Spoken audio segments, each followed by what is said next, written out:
has traveled to the region in March, and it's great that he is back for the Shangri-La dialogue to speak about U.S. ambitions and priorities for the Indo-Pacific. Mr. Secretary, we're truly honored to have you here at the 22nd ISS Shangri-La dialogue. The podium is yours.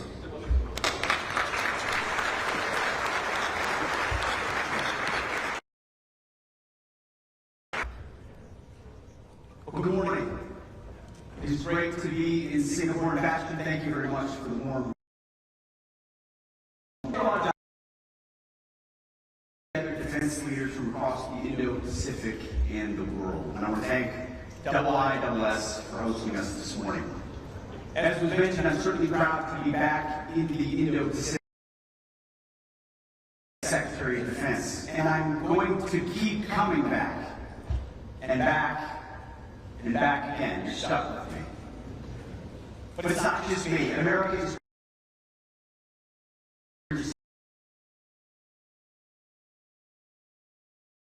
have been since the earliest days of our republic.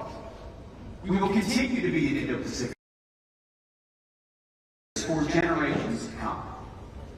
And under President Trump's leadership, the United States is committed to achieving peace through strength.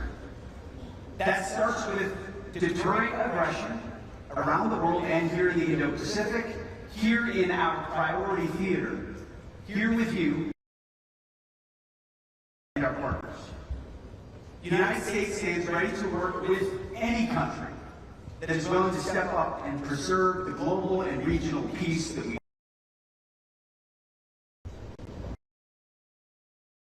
about our shared purpose, our shared commitment to peace, our shared dedication to a free and open Indo-Pacific.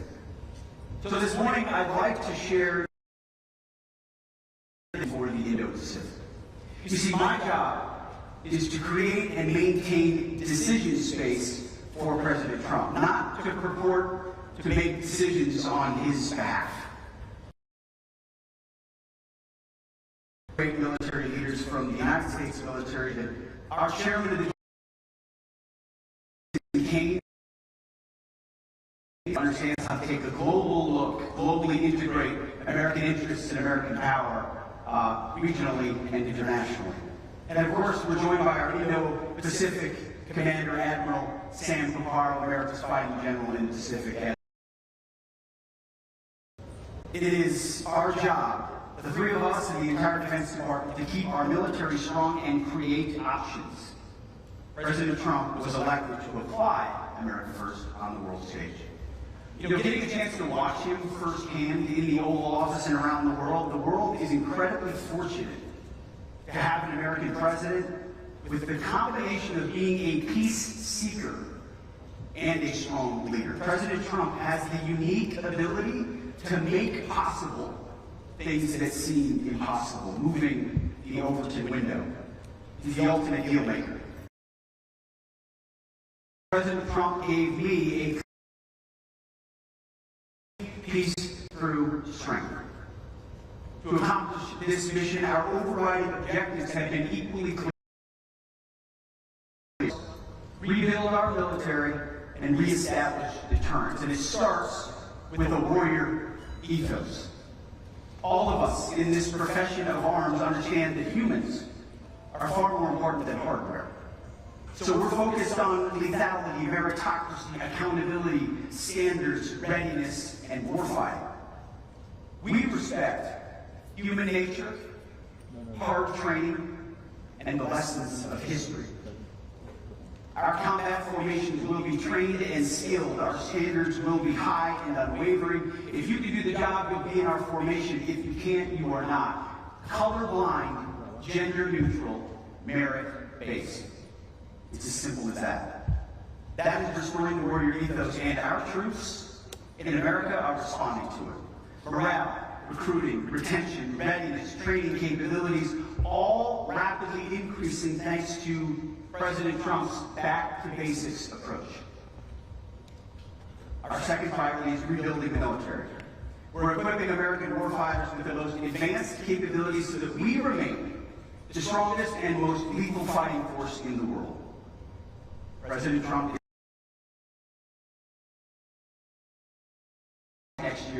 a 13% increase in American defense spending. The Golden Dome for America, our new 6th generation fighter, the F-47, our new stealth bomber, the hypersonics, drones, the best military equipment in the world. We're reviving our defense industrial base and investing in our shipyards. We're rapidly fueling emerging technologies that will help us remain the world leader for generations to come. We are stronger, yet more agile than ever before.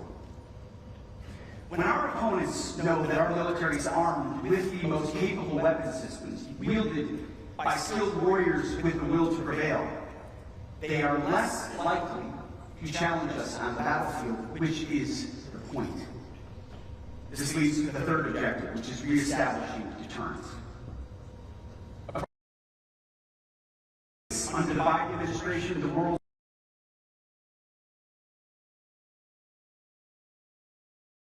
of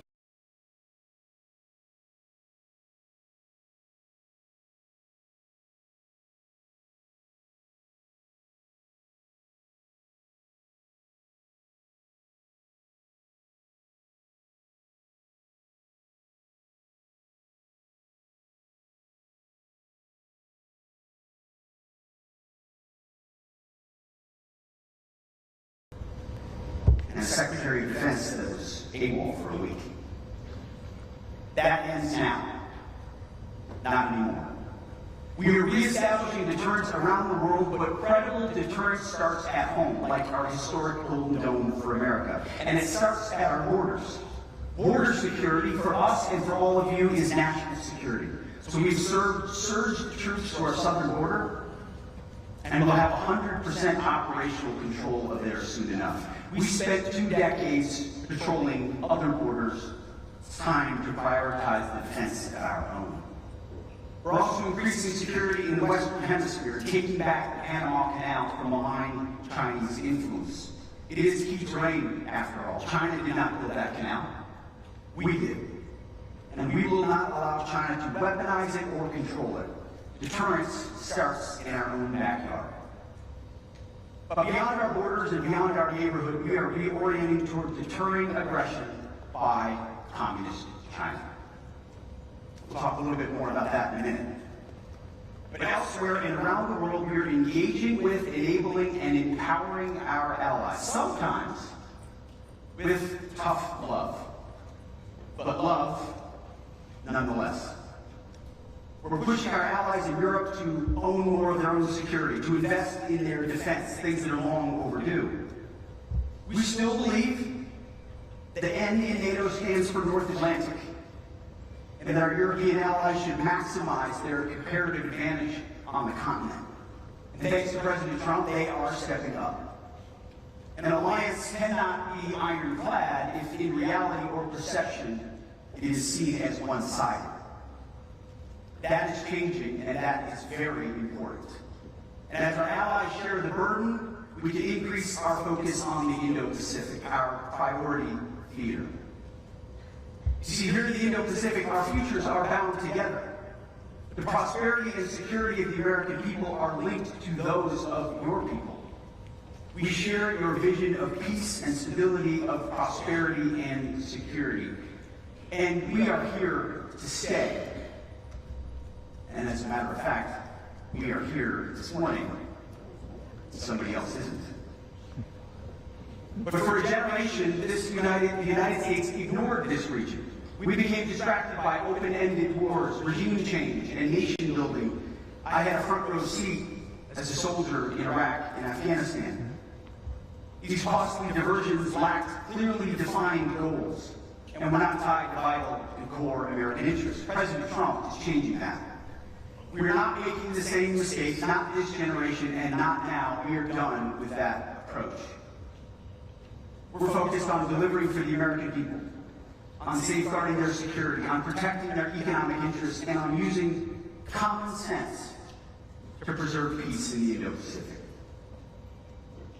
You know, standing here in Singapore, I think this approach aligns quite well with the pragmatic style of Singapore's legendary Prime Minister, Lee Kuan Yew. Across 3 decades, he built this country into one of the world's most important hubs of finance and innovation. Like the late Prime Minister, President Trump's approach is grounded in common sense and national interests, built on a willingness to work with others while respecting mutual self-interest, and informed by an understanding of military strength, but shaped by a preference for engaging on the basis of commerce and sovereignty, not war. These two historic men share a willingness to challenge old ways of doing things that no longer make sense. We refuse to accept any paradigm that makes conflict inevitable. As President Trump said in Riyadh, a historic speech in Saudi Arabia, America does not have or seek permanent enemies. Under President Trump's leadership, we are applying this common sense approach to defense here in the Indo-Pacific and throughout the world. And we believe the results speak for themselves. President Trump is leading European allies to step up in their own defense, as I mentioned. He is striking new, fairer trade deals that protect Americans while providing a lasting and secure basis for commerce. Not to mention resilient, anti-fragile, and reliable supply chains for our and your defense needs. He's also rebalancing security and defense arrangements with key allies in the region. This enables all of us to benefit from the peace and stability that comes with a lasting and strong American presence here in the Indo-Pacific. These benefits, they only multiply when our allies and partners are also strong. As President Trump also said in Riyadh, the United States is not interested in the moralistic and preachy approach to foreign policy of the past. We're not here to pressure other countries to embrace or adopt policies or ideologies. We're not here to preach to you about climate change or cultural issues. We're not here to impose our will on you. We are all sovereign nations. We should be able to choose the future we want to build. We respect you, your traditions, and your militaries. And we want to work with you where our shared interests align for peace and prosperity. On this sure foundation of mutual interest and common sense, we will build and strengthen our defense partnerships to preserve peace and increase prosperity. But a threat gathers. As we all know, strength and security underpin peace and enable prosperity. And our common sense approach to achieving security, achieving peace through strength, requires seeing things crystal clearly. It requires confronting obvious truth about the threats that we face in the Indo-Pacific, and it requires meeting those threats with a very real sense of urgency. So before we get to those hard truths, and to make sure for our friends in the press our words are not misconstrued as they so often are, let me begin by saying we do not seek conflict with Communist China. We will not instigate nor seek to subjugate or humiliate. President Trump and the American people have an immense respect for the Chinese people and their civilization. But we will not be pushed out of this critical region. And we will not let our allies and partners be subordinated and intimidated. China seeks to become a hegemonic power in Asia, no doubt. It hopes to dominate and control too many parts of this vibrant and vital region. Through its massive military buildup and growing willingness to use military force to achieve its goals, including gray zone tactics and hybrid warfare, China has demonstrated that it wants to fundamentally alter the region's status quo. We cannot look away, and we cannot ignore it. China's behavior toward its neighbors and the world is a wake-up call, and an urgent one. China uses its vast and sophisticated cyber capabilities to steal technology and attack critical infrastructure in your countries and in the United States as well. These actions not only compromise our countries, but endanger the lives of our citizens. In the South China Sea, China harasses its neighbors, many of which are here in the room today. China seeks to intimidate you in your own waters. We've all seen the videos and pictures of water cannons and ship-to-ship collisions and illegal boardings at sea. We're also seeing the illegal seizing and militarizing of lands in the South China Sea. These actions reveal a lack of respect for neighbors, and they challenge sovereignty, freedom of navigation, and overflight. We are watching very closely China's destabilizing actions. And any unilateral attempt to change the status quo in the South China Sea and the first island chain by force or coercion is unacceptable. Every day, you see it. China's military harasses Taiwan. These activities have been paired with China's rapid military modernization and buildup, including huge investments in nuclear weapons, hypersonics, and amphibious assault capabilities. It has to be clear to all that Beijing is credibly preparing to potentially use military force to alter the balance of power in the Indo-Pacific. We know, it's public, that Xi has ordered his military to be capable of invading Taiwan by 2027. The PLA is building the military needed to do it, training for it every day, and rehearsing for the real deal. Admiral Picaro has spoken very clearly about this on multiple occasions. Again, to be clear, any attempt by Communist China to conquer Taiwan by force would result in devastating consequences for the Indo-Pacific and the world. There's no reason to sugarcoat it.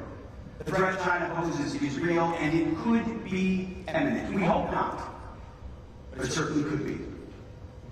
Facing these threats, we know that many countries are tempted by the idea of seeking both economic cooperation with China and defense cooperation with the United States.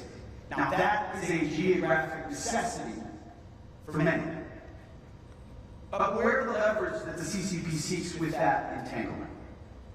Economic dependence on China only deepens their malign influence and complicates our defense decision space during times of tension.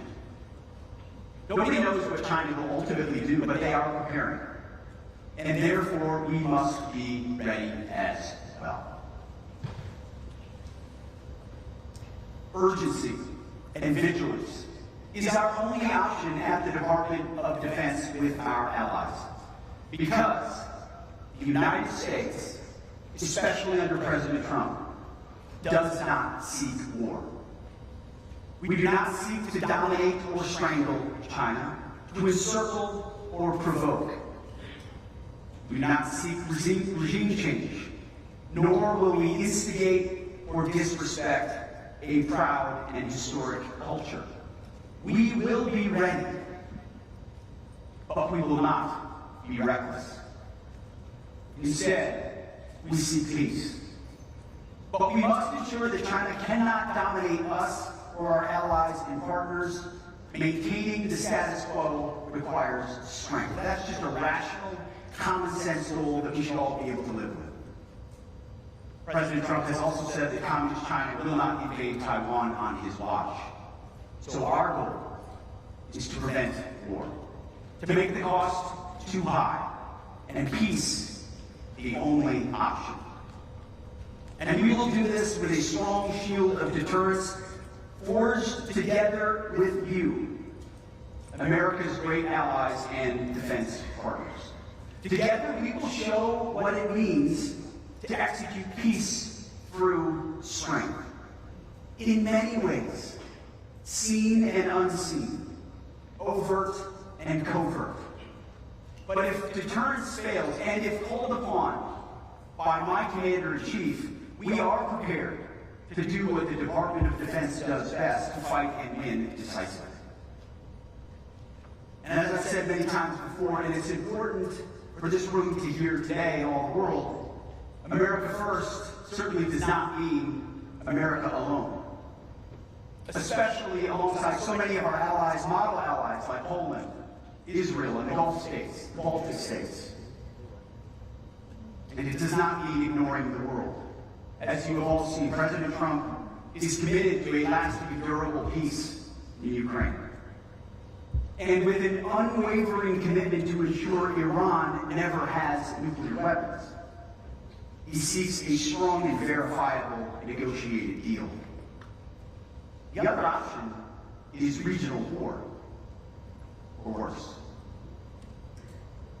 As we shift our focus to this region, and as Europe steps up and takes greater ownership for its own security, President Trump and I will be counting on you, on this room, our allies and partners, to be force multipliers for peace alongside the United States. We ask, and indeed we insist, that our allies and partners do their part on defense.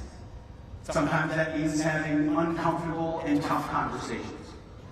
Partners owe it to each other to be honest and to be realistic, as many of you have been with me in the past few days, and I with you. This is the essence of a pragmatic, common-sense defense policy. But you will also see that we are and will remain loyal to our allies and partners. The military-to-military relationship between many of our countries goes back decades, and in some cases, centuries. In fact, the only way to ensure lasting alliances and partnerships is to make sure that each side does its part and sees the benefit. We will stand with you and work alongside you to deter Chinese aggression. Each day, together, creating more and more dilemmas and complications should China want to act. Should they decide to overturn the status quo. More dilemmas, more complications, more questions, more concerns, more variables. More reasons to say it's not worth it. No one should doubt America's commitment to our Indo-Pacific allies and partners.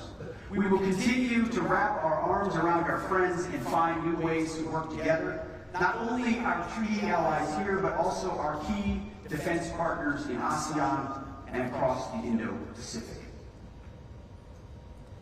For example, look no further than to our growing defense relationship with India, where we pass new milestones by the day, from shared ventures of our defense industries to the increased operational coordination and interoperability between our two militaries. I urge all of our allies and partners to seize this moment with us. Our defense spending must reflect the dangers and threats that we face today. Because deterrence doesn't come on the cheap. Just ask the American taxpayer. Time is of the essence. We must step up and move out with urgency. And it's hard to believe a little bit, after some trips to Europe, that I'm saying this, but thanks to President Trump, Asian allies should look to countries in Europe as a newfound example. NATO members are pledging to spend 5% of their GDP on defense, even Germany. So it doesn't make sense for countries in Europe to do that while key allies in Asia spend less on defense in the face of an even more formidable threat, not to mention North Korea. Ultimately, a strong, resolute, and capable network of allies and partners is our key strategic advantage. China envies what we have together, and it sees what we can collectively bring to bear on defense. But it's up to all of us to ensure that we live up to that potential by investing. U.S. allies in the Indo-Pacific can and should quickly upgrade their own defenses. President Trump said it himself last month in Riyadh and will never hesitate to wield American power swiftly and decisively if necessary. That is reestablishing deterrence.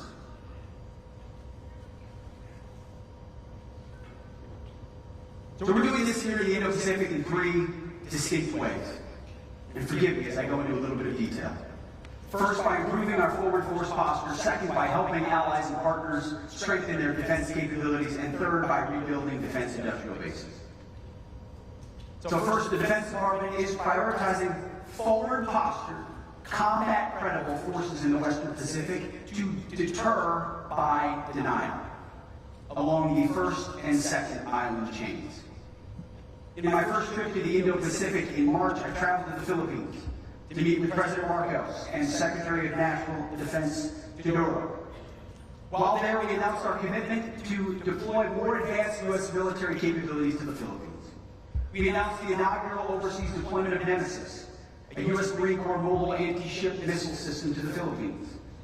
The 3rd Marine Littoral Regiment, one of the U.S. military's most capable and lethal formations, exercised Nemesis along with our Philippine allies.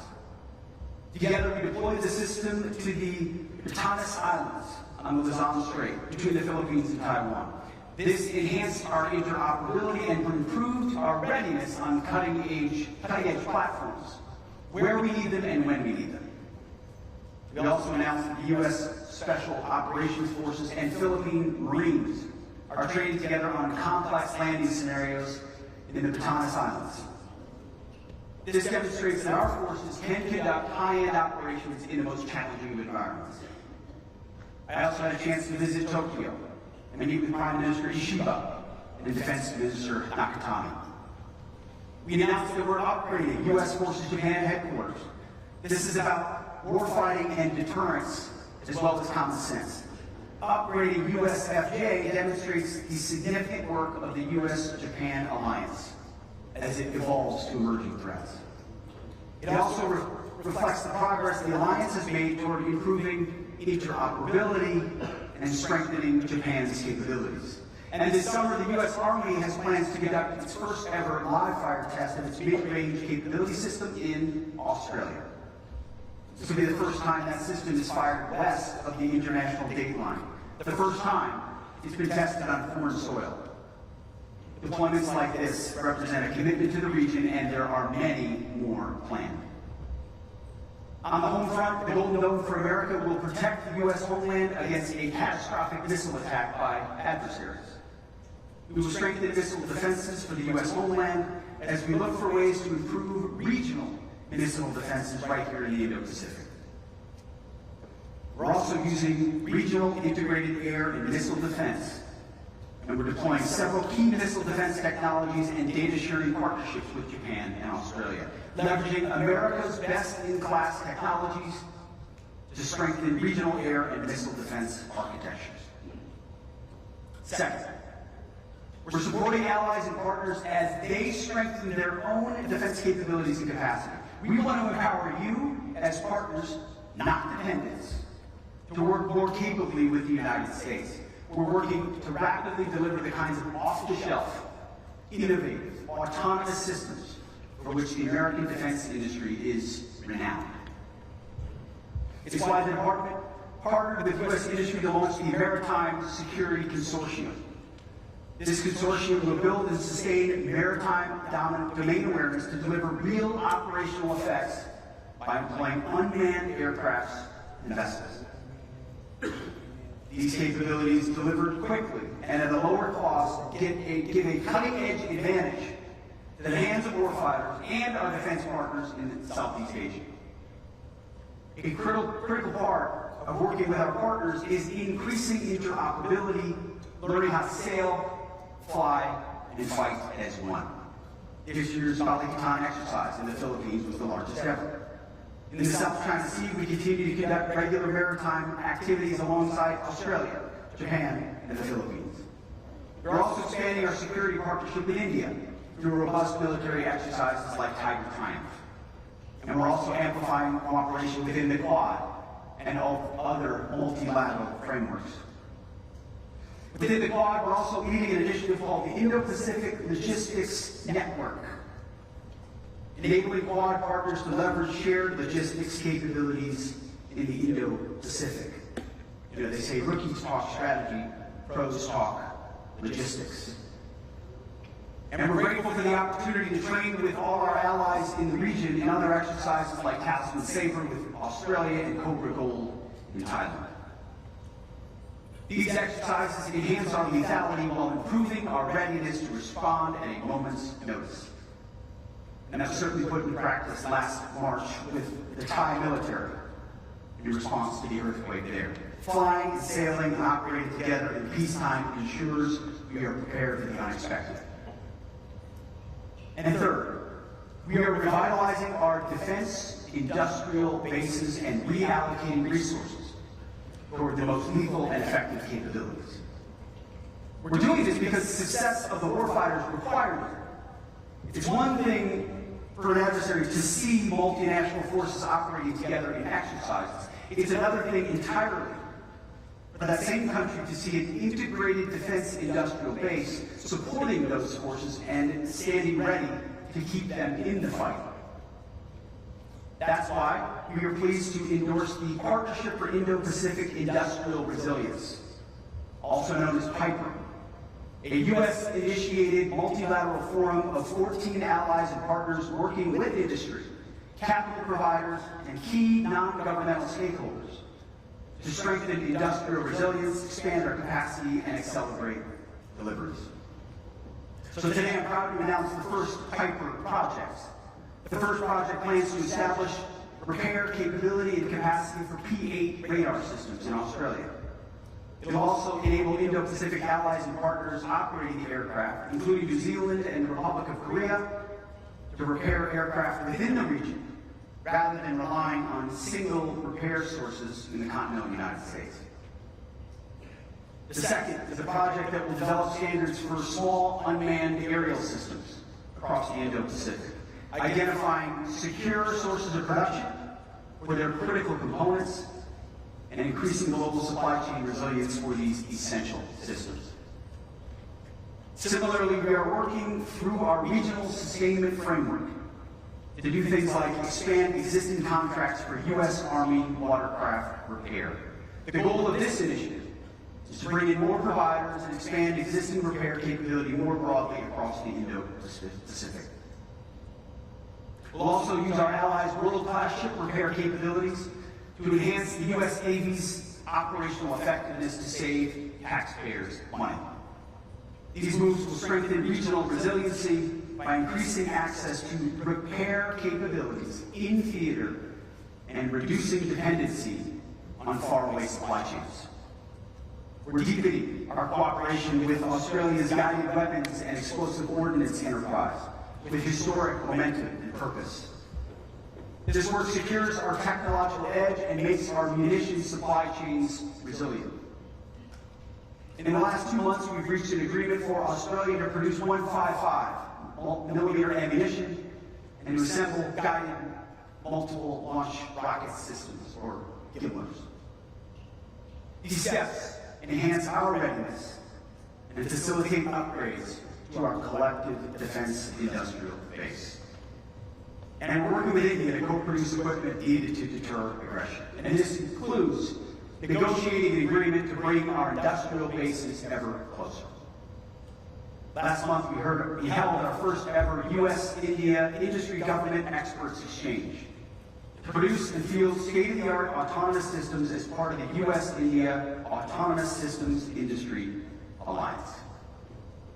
So across the board, the United States, our allies, and our partners have made great progress in these and many other areas towards achieving peace through strength, but we have to move quickly, and we have no time to waste.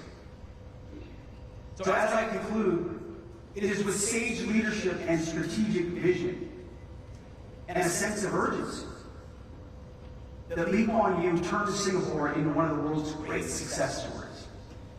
Many call it the Singapore miracle. That's what common sense policies can achieve. And that's precisely what President Trump's vision is all about. President Trump is a leader of peace, a man of peace, a force for peace.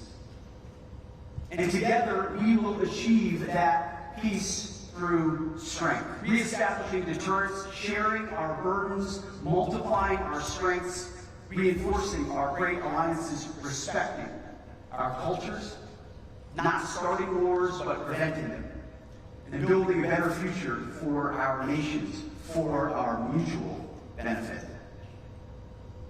During my last visit to the Indo-Pacific, I watched oil seep out from the wreckage of the USS Arizona at Pearl Harbor. I saw the rows of crosses marking the graves of over 17,000 American soldiers at the Manila American Cemetery in the Philippines. I had a chance to walk the black sandy beaches of Iwo Jima. In these hallowed places, you can't help but immediately feel connected to the past, to the warriors who went before us. They gave their all for me, for men and women they never knew, for freedom and for peace. So as we mark 80 years since the end of World War II, we owe it to today's warriors, to our citizens, as we put our citizens first and you put your citizens first. We owe it to them, to our children and our grandchildren, to preserve this peace. The motto of my first platoon, first one I led, was those who long for peace must prepare for war. And that's exactly what we're doing. We are preparing for war in order to deter war, to achieve peace through strength. And when we look out at this room, we look to you, to our allies and to our partners, to join us in this important work. Our time is now. The threats we face will not wait, and nor can we. Thank you, and Godspeed.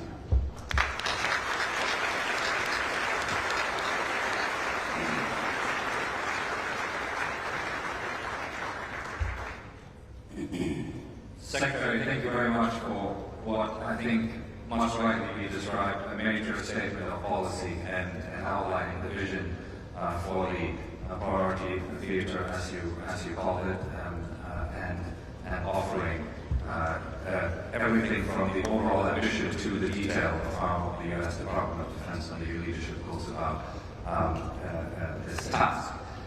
We have about 20 minutes now to discuss this further. We have already a long list of people seeking the floor. We won't get to everyone, I can already see that, because we're approaching 30 people wanting to ask a question. But we'll take a few. I'll then return to you to offer some answers, and then we'll see whether we get a few more in after that. So let me start, please, with Susanna Patton from Australia and the Young Leaders Group. Susanna, your microphone is now live. Thank you very much. Mr. Secretary, your speech focused on re-establishing deterrence and US prioritization of Asia. But just in the last few months, it's been reported that the US has moved a battalion of Patriot missiles from the Indo-PACOM AOR to the Middle East at significant logistical cost. And US Coast Guard cutters have been reassigned from Asia to the southern border of the United States. Can you please explain how these actions align with the goal you set out of making the Indo-Pacific the priority theatre? Let me take a few more, Mr. Secretary, but so balance of commitments. The first question, and if I can then please get from India, just through my list here, and the ISS, Vikram Singh. Thank you. Secretary Hegseth, could you speak to the Trump administration's position towards cyber operations, specifically whether the U.S. approach to the Indo-Pacific will involve an increase in hunt-forward operations? And as a second part to that, would the U.S. military be looking to take a more involved role in supporting Asia-Pacific states in developing their own cyber forces? Thank you. Thank you very much. And we will take from the United States, Dr. Greenlaw. Douglas? Yes, Secretary, thank you for your pragmatic, common sense policy and for noting the alignment with Singapore's great leaders. Previous administrations have articulated at this dialogue the vision to pivot to the Pacific, but it's been more rhetoric than action. What's different now, and do you have the resources to make this happen? Okay, let me take maybe two more, and then I'll return to the Secretary to take some of these on. From Indonesia, Jasmine Afina. Jasmine. Thank you very much. So I have a quick question on your remarks around off-the-shelf autonomous systems and their delivery. How do you ensure that their delivery and their deployment will be done in a responsible way and in a reliable way, and that the systems will actually be deployed with robust testing and evaluation and to ensure that the Indo-Pacific does not become a testing ground? Thank you. Thank you very much. And let me take one more for this round from Ireland, but for these purposes, probably more important from the Financial Times. Dimitri Silastoutou. Dimitri. Thank you, Austin. Secretary Hegseth, what role should European militaries play in the Indo-Pacific? And you subscribe to the view that Europe should focus more on the Euro-Atlantic and leave the Indo-Pacific to the US and its allies in Asia? Thank you very much.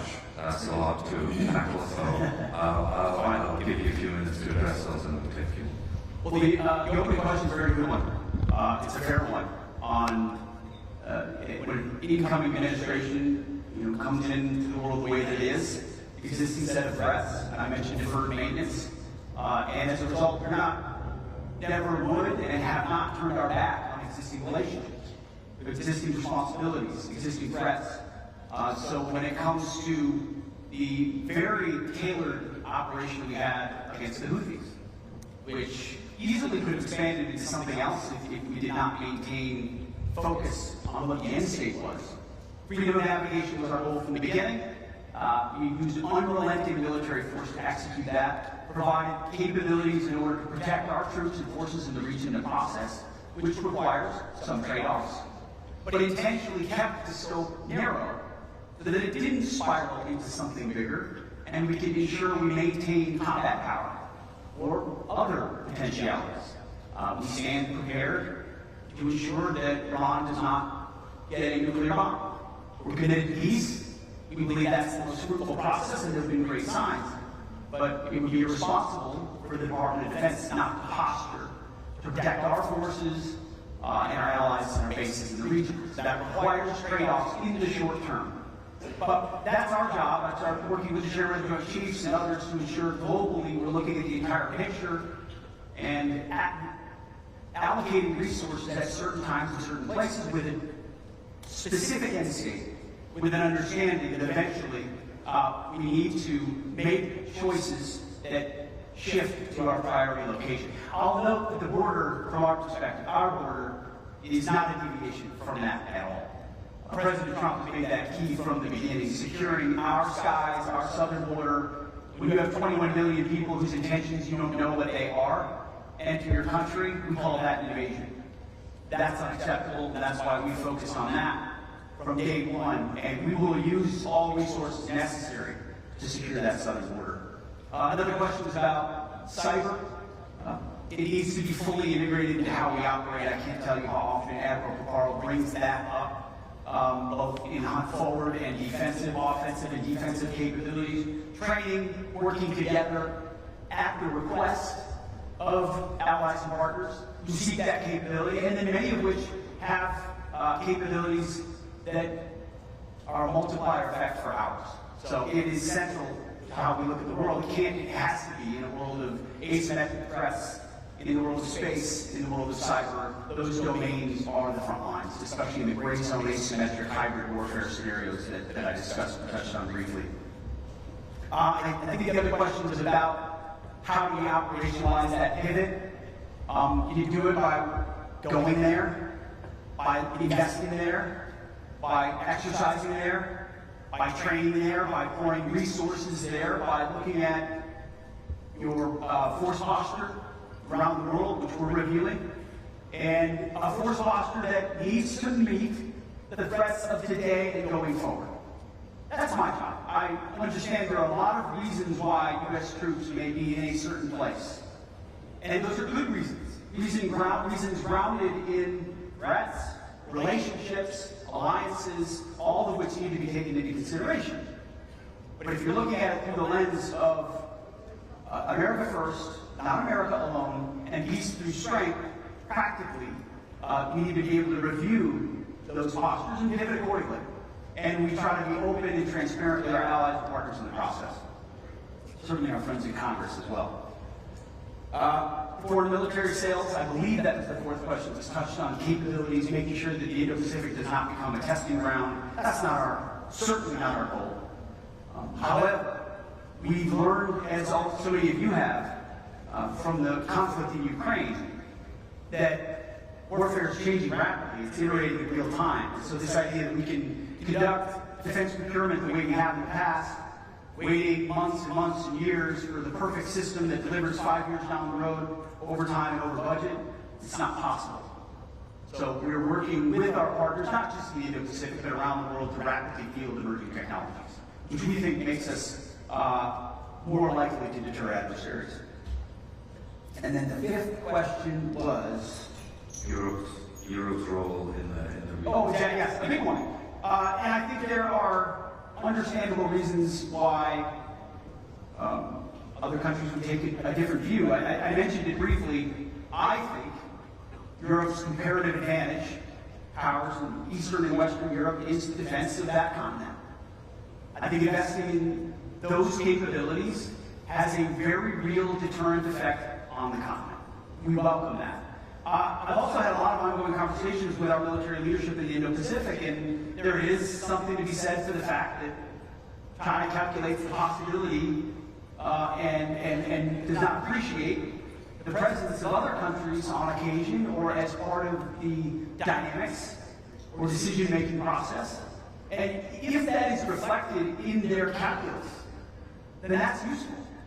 But we would much prefer that the overwhelming balance of European investment be on that continent 80 years on. So that as we partner there, which we will continue to do, we're able to use our comparative advantage as an Indo-Pacific nation to support our partners here. Thank you very much. We'll take a few more in the second round, and then we'll wrap up. Can I please first get from Vietnam, Big Trump? Thank you, Chair. Secretary, so good to see you in Singapore, one member of ASEAN. So my question is about cyber defense. So as you mentioned that cyberspace has been, increasingly important battleground, but the current U.S. government is cutting a lot of initiatives on cybersecurity. So from a national defense perspective, are you concerned that the U.S. will be vulnerable to cyber attacks by adversaries? Thank you very much. And we take from Japan, Ken Jimbo. Well, thank you very much. Secretary Hegseth, you emphasized the need for more lethal American force. In your vision, how central is the artificial intelligence to achieving that goal? Specifically, what role do you see AI playing in enhancing operational effectiveness, decision-making, or deterrence? Thank you very much. And we have a question from China, Qi Zhang. Colonel, your microphone is live. Thank you, Mr. Chairman. Good morning, Mr. Secretary. You mentioned that allies and partners are important.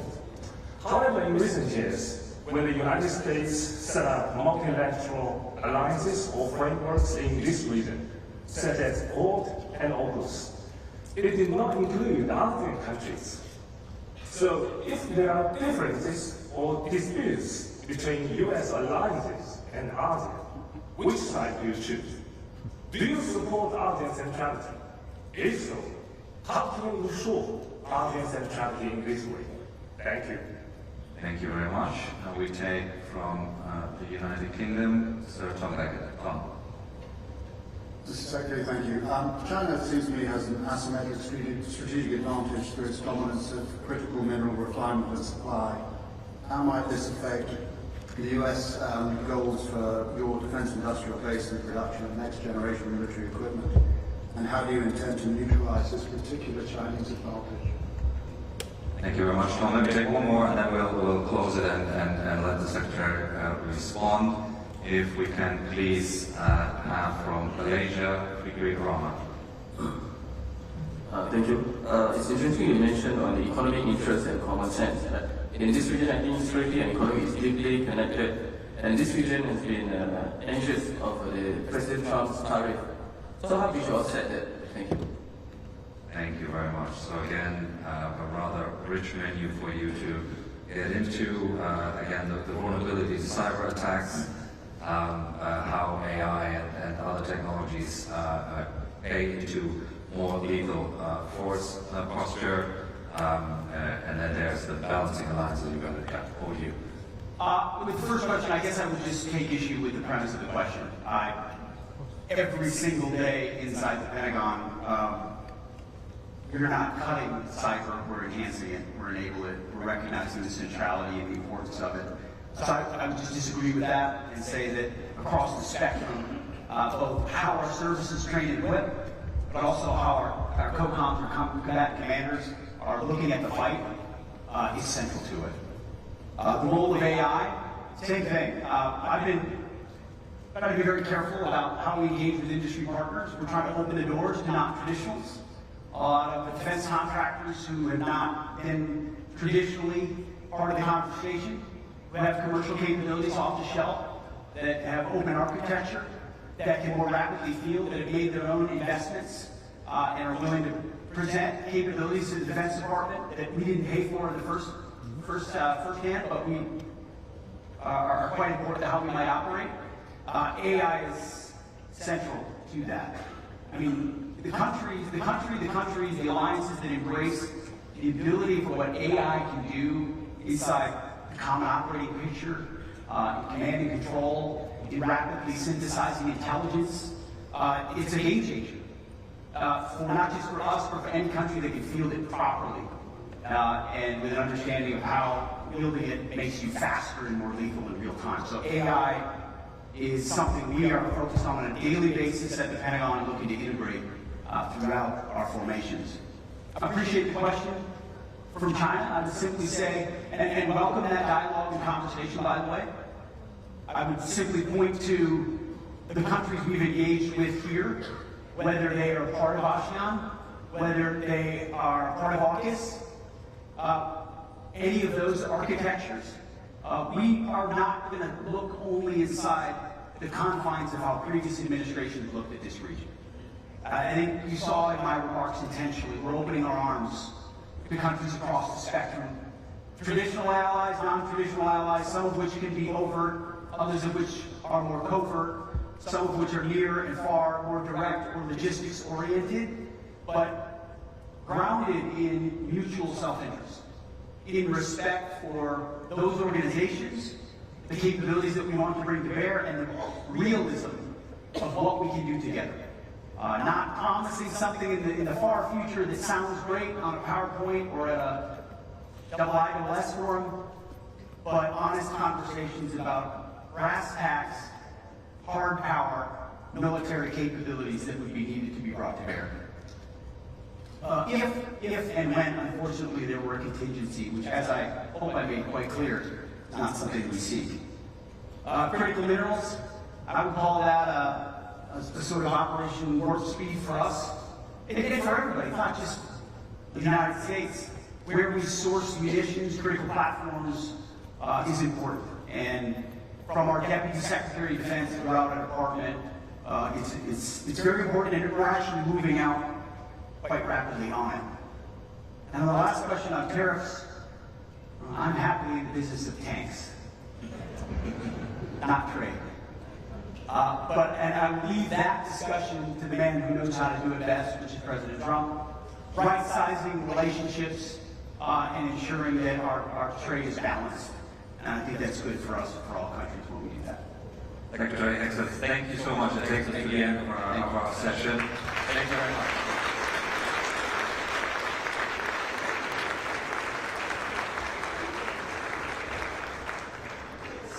For this session, I think we got a major and comprehensive statement of U.S. policy for the region, which was excellent. And we now have a quick staging break before we go to the next panel. Thank you very much, Secretary, for joining us today. Right, guys, are you staying? You're staying? You're staying. Anybody?